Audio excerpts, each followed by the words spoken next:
Pinag-aaralan ng LTO ang pagdaragdag ng requirements sa mga kumukuha ng lisensya kasunod ng mga nag-viral na insidente ng road rage. Kasama rito ang psychological profiling. Saksi si Oscar Oida.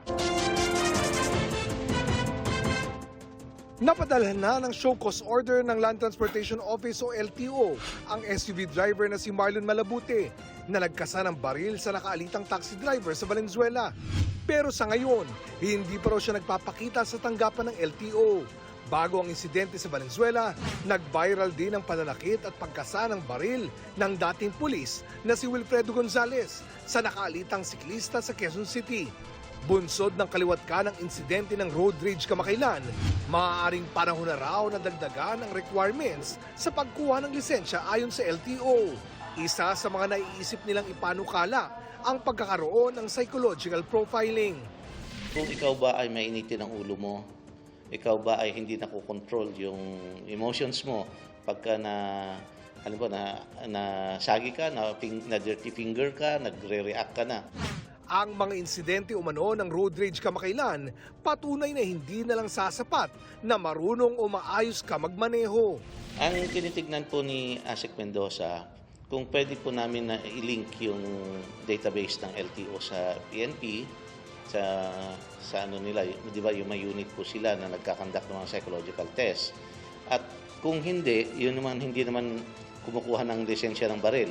Meron po tayong mga clinics din naman na pwedeng mag-conduct ng mga psychological test. Pero ngayon pa lang, umaalma na ang ilang motorista. Hindi lang dagdag gastos yun. Okay lang yung gastos pero baka paano yung mga hindi pumasa. Pero kung yun ang batas, wala tayong magawa. Susunod tayo. Halos mabigat eh. Kasi yung kinikita ko po sir, halos sakto lang din sa pamilya ko eh. Ngayon kung madadagdagan pa po yung gastos, parang napakabigat po. Napakahirap. Pinapahirapan yung mga tao eh. Yung yung mga violation lang, yung magtagal lang pila.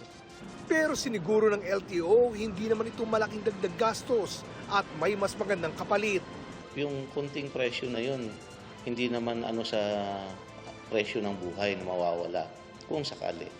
Pinag-aaralan din ng LTO ang posibilidad na gawing perpetual ang revocation sa lisensya ng mga nasangkot sa road rage. Para sa GMA Integrated News, ako si Oscar Oidang inyong saksi. Mga igan, samahan nyo kaming saksiyan ng mga balita. Mag-subscribe sa GMA Integrated News sa YouTube. Para sa mga kapuso abroad, samahan nyo kami sa GMA Pinoy TV at sa www.gmanews.tv.